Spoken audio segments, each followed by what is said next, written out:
Chapter 16, The Divine and Demoniac Natures. The dog is an unpredictable animal. Though widely acclaimed as man's best friend, the dog also has a reputation for brutal, unprovoked attacks. Such contradictory behavior is a sign of our times. In previous ages, the distinction between the divine and demoniac people was very clear.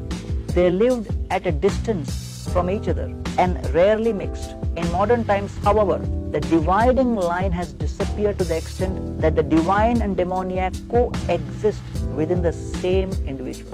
In chapter 16, Krishna describes the qualities of saintly persons and the weaknesses of the demoniac, systematically exposing attitudes and behaviors that destroy one's spirituality.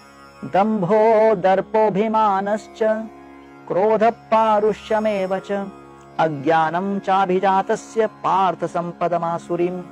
Pride, arrogance, conceit, anger, harshness and ignorance. These qualities belong to those of demoniac nature, O son of Partha.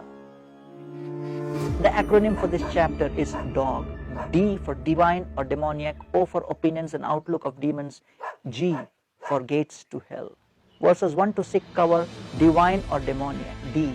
On the tree of material world, divine qualities are said to elevate us, whereas demoniac qualities result in degradation. These are the result of nature and nurture. While we undoubtedly carry impressions from previous lives,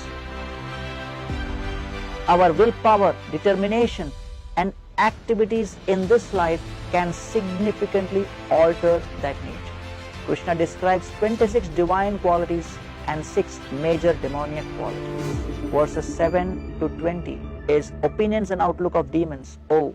To reassure Arjuna that he is of divine nature, Krishna distinguishes the activities, mentality, and qualities of one who has demoniac propensities. Such miscreants are cast into repeated births in undeveloped lower species of life. While this may sound like the harsh and judgmental God of dogmatic religion, Krishna explains how such treatment is the most progressive course of action to gradually uplift such individuals. Demoniac philosophy, demoniac mentality, demoniac activities generate immeasurable anxiety for the individual and cause great disruption in the wider society. It is a case of hate the disease, not the diseased. Verses 21 to 24 cover the theme of gates to hell. G. Krishna warns that lust, anger and greed are the 3 root qualities that lead one to hell. Such hellish planets are not eternal prisons for the errant soul, but places of reformation where stern lessons help one to realign their vision. For one who wants to avoid such shock treatment, the scriptures act as a guidebook for gradual purification and ultimate perfection. They recommend a regulated lifestyle by which one can easily transform selfishness to selflessness, lust to love, and quarrel into cooperation. Tasmat shastram pramanam te karya karya vyavasthitau gyatva shastra vidhanoktam karma kartum iharhasi.